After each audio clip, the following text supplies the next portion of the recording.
मोहोळ शहराजवळील पंढरपूर रस्त्यावरील पेट्रोल पंपाजवळ पुणे पोलिसांची कार्यवाही चालू आहे. तुम्ही तुमच्या अंगावरील सोने काढून खिशात ठेवा असे सांगत 4 अज्ञात चोरट्यांनी दुचाकीवरून निघालेल्या पती-पत्नीकडील 3,20,000 रुपये किमतीचे सोन्याचे दागिने लंपास केले असल्याची माहिती मोहोळ पोलिसांनी आज रविवार दिनांक 11 मे 2025 रोजी सकाळी 10 वाजण्याच्या सुमारास दिली आहे. दरम्यान ही घटना दिनांक 10 मे 2025 रोजी सायंकाळी 5 वाजण्याच्या सुमारास घडली.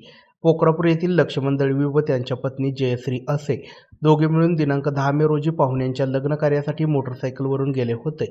लग्न कार्य उरकून पोखरापूरला जाण्यासाठी निघाले होते.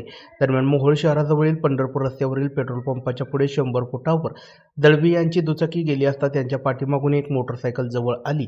मोटरसायकलच्या पाठीमागे बसलेल्या अज्ञात व्यक्तीने लक्ष्मण दळवी यांना मोटरसायकल रोडच्या बाजूला घ्या, आम्ही पोलीस आहोत, आमचे मोठे साहेब पुढे थांबलेले आहेत, तुमच्या अंगावरील सोने काढून खिशामध्ये ठेवा. त्याचवेळी पोखरापूरच्या दिशेने एक दुसरी मोटरसायकल आली.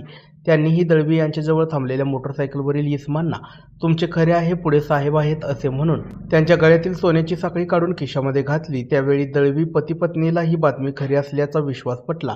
जयश्री दळवी यांनी त्यांच्या दोन्ही हातातील सोन्याच्या पाटल्या व गळ्यातील सोन्याचे नेकलेस काढून पती लक्ष्मण यांच्या हातात दिले.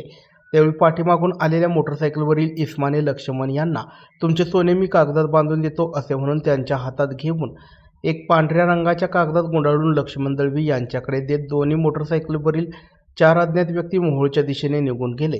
त्यावेळी जयश्री यांनी पतीला त्यांनी कागदात बांधून दिलेले सोने आपलेच आहे का पहा असे म्हटल्यानंतर खिशातील पुडी बाहेर काढून पाहिले असता त्यामध्ये सोने नसून पांढऱ्या रंगाचे 2 गोल कडे होते. त्यावेळी दळवी दाम्पत्याला फसवणूक झाल्याचे लक्षात आले. या प्रकरणी मोहोळ पोलीस ठाण्यात 4 अज्ञात चोरट्यांविरुद्ध गुन्हा दाखल करण्यात आला असून या प्रकरणी पोलीस अधिक तपास करीत आहेत.